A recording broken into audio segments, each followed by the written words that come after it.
फिर से आ चुके हैं लाल किले पर, उसी जगह पर जहां कल बम धमाका हुआ था और गौरी शंकर मंदिर के ठीक सामने खड़े होकर। तो क्या कहना चाहेंगे आप सर? देखिए, कहना क्या चाहूंगा, इतना बड़े धमाके से सभी लोग स्तब्ध हैं, क्षुब्ध हैं, एक पीड़ा है।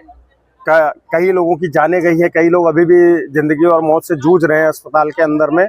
लेकिन यहाँ पर कुछ आतंकवादी विचारधारा के लोग, आतंकवादी मानसिकता के लोग फिदायीन बनकर फटने के लिए आ जा रहे हैं। अब इसमें और क्या कह सकते हैं?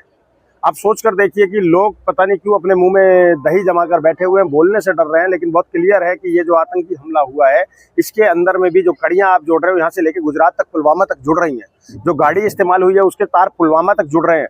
तो ये हमें सोचना पड़ेगा कि किस तरीके से, और एक विशेष समुदाय जिसको हमेशा शांति प्रिय समुदाय कहा जाता है, उसी समुदाय के लोग क्यों बार बार आकर ऐसे आतंकवादी गतिविधियों में मिले होते हैं। आज हमें ये सोचना पड़ेगा कि जब लोग यहाँ पर चीख कर उनको प्रोटेक्ट करने के लिए आ जाते हैं और ये बोलते हैं कि इतना आरडीएक्स कैसे आ जाता है, इतना आरडीएक्स कैसे आ जाता है, तो उनके लिए ये जवाब है कि एक प्रोफेसर होता है जो मेडिकल का प्रोफेसर है, वो पढ़ा रहा है मेडिकल का, वो जम्मू के अंदर में वो आरडीएक्स रख रहा है। सोचो, और वो वहां से कहाँ ला रहा है? फरीदाबाद ला रहा है। वो कहाँ बच रहा है? जाकर जम्मू कश्मीर में बच रहा है। पकड़े जाने वाले आरोपियों में चार कौन है? डॉक्टर हैं वो लोग, कोई अनपढ़ नहीं है।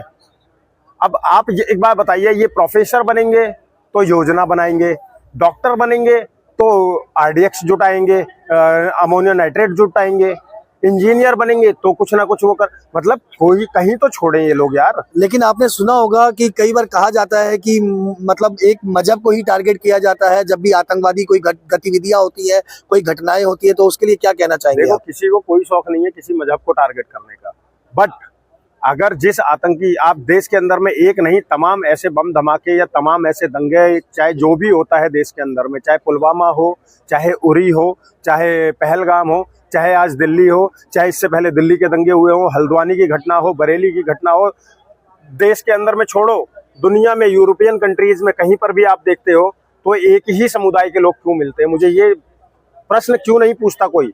हमें कोई शौक नहीं है कि हम किसी एक समुदाय को घेरें, लेकिन हमारा प्रश्न भी यही है कि वो तमाम लोग उस पर प्रश्न क्यों नहीं करते कि न सिर्फ भारत में, पूरी दुनिया के अंदर में जहां पर भी इस तरीके की घटनाएं होती हैं, उसमें सो कोल्ड शांति प्रिय समुदाय ही क्यों शामिल होता है? उन्हीं के नाम क्यों आते हैं? ये बोलने से क्यों डरते हो आप लोग?